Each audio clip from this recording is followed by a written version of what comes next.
Masya Allah, pinggir jalan, progres untuk dakwah, progres untuk pendidikan yang membutuhkan sekitar 2 miliar.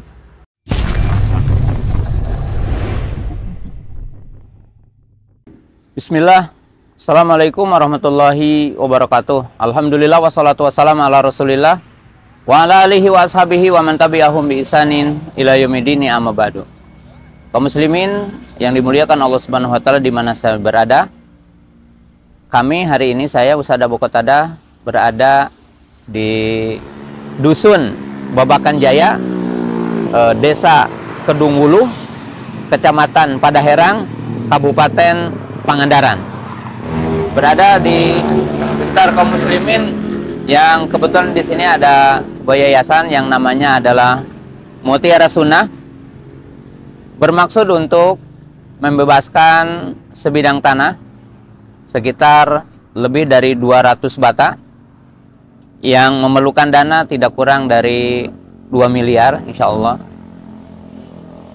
untuk pembangunan perkembangan dakwah Islam, dakwah sunnah di sekitar kota Pangandaran, ya, untuk membuat masjid, kemudian lembaga pendidikan. Kaum muslimin yang dimuliakan Allah Subhanahu wa taala, oleh sebab itu kami membuka pintu kebaikan, dan kita mengetahui berdasarkan hadis baginda Rasulullah Sallallahu Alaihi Wasallam ada 3 poin yang harus kita pahami. Pertama, pintu surga ada 8. Salah satu pintu surga adalah pintu sedekah. Rasulullah SAW mengatakan, Inna min abwabil jannah. Sesungguhnya di antara pintu-pintu surga disebutkan ada 8. Salah satu pintunya adalah pintu sedekah. Nah, maka mengajak kepada seluruh kaum muslimin untuk ikut berpartisipasi untuk membebaskan tanah untuk lembaga pendidikan dan masjid. Dan tentunya adalah salah satu pintu untuk mendapatkan pintu surga adalah pintu sedekah.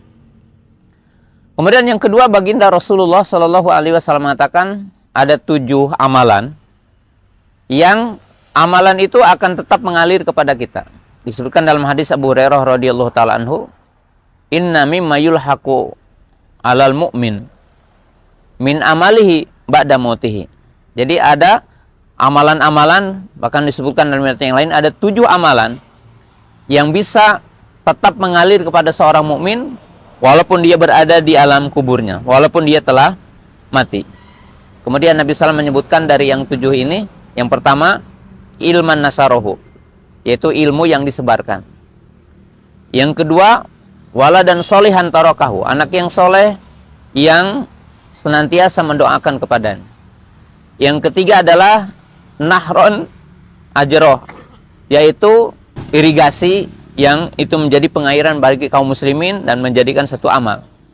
Aubaitan libni sabil, atau orang membuat rumah untuk orang-orang yang melakukan perjalanan safar. Kemudian dikatakan au masjidan banahu, atau masjid yang dia bangun. Dalam ayat yang lain dikatakan au mushafan warasahu, atau mushaf yang diwariskan. Kemudian disebutkan ada poin yang sangat penting, au sodakotan ajroha min malihi yulhaku lahu ba'da motih.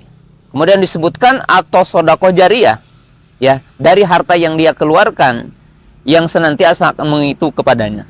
Dan tentunya kaum muslimin pemirsa yang dimuliakan Allah Subhanahu wa taala, ketika di antara kita mensodakohkan untuk membebaskan tanah wakaf untuk masjid dan untuk bangunan ini, maka dari setiap orang yang sholat di masjid yang akan dibangun di sini dan orang-orang yang belajar di tempat ini, dengan sebab kita membebaskan tanah ini, maka kita akan mendapatkan pahala dari setiap orang yang sholat di tempat tersebut, di tempat ini, dan dari setiap anak didik yang insya Allah akan sekolah di sini. Dan yang ketiga, kaum muslimin pemirsa yang dimuliakan Allah Subhanahu wa taala, hadis yang paling populer bahwa Nabi Shallallahu Alaihi Wasallam mengatakan, idama tabnu adama in kota amaluhu ila min salatin, sadaqatun jariyah, awaladun solehnya dulahu, au sadaqatun jariyah. Di mana Nabi SAW mengatakan 3 perkara yang akan mengalir kepada seorang walaupun dia telah meninggal. Yang pertama adalah ilmu yang bermanfaat, yang kedua adalah anak soleh yang mendoakan dia, dan yang ketiga adalah sedekah jariyah. Sekali lagi, di tempat tersebut, ini atas nama Yayasan Mutiara Sunnah Pangandaran di Kabupaten Pangandaran, di Kecamatan Padaherang, dan kebetulan Masya Allah kaum muslimin pemirsa yang dirahmati Allah Ta'ala punya progres. Ini jalan raya yang menghubungkan ke Pantai Pangandaran, dan dari sini sekitar 30 kilo ya, kurang lebih. Masya Allah, pinggir jalan, progres untuk dakwah, progres untuk pendidikan, sangat bermanfaat bagi kita. Oleh sebab itu, sekali lagi, atas nama saya Ustadz Abu Qatadah, mendukung ya atas semua perencanaan Yayasan Mutiara Sunnah Pangandaran untuk program pertama adalah pembebasan tanah, yang insya Allah ini tanahnya luas, ya tidak kurang dari 200 bata, yang membutuhkan sekitar 2 miliar. Mudah-mudahan kaum muslimin bisa berkontribusi dengan kita bersama di sini, dan kita untuk berta'awun, wa ta'awunu 'alal birri wa taqwa, berta'awun atas kebaikan. Nah, mudah-mudahan Allah Subhanahu wa taala ya menggerakkan hati kita semua dan memberikan kemudahan bagi kita semua untuk pembebasan tanah tersebut. Sekali lagi, tempatnya adalah sangat strategis. Tempatnya adalah pinggir jalan menuju kota Pangandaran atau Pantai Pangandaran, dan tentunya sangat progresif untuk perkembangan dakwah Islam dan untuk masjid dan pesantren. Wa akhiru da'wana alhamdulillahirabbil alamin. Assalamualaikum warahmatullahi wabarakatuh.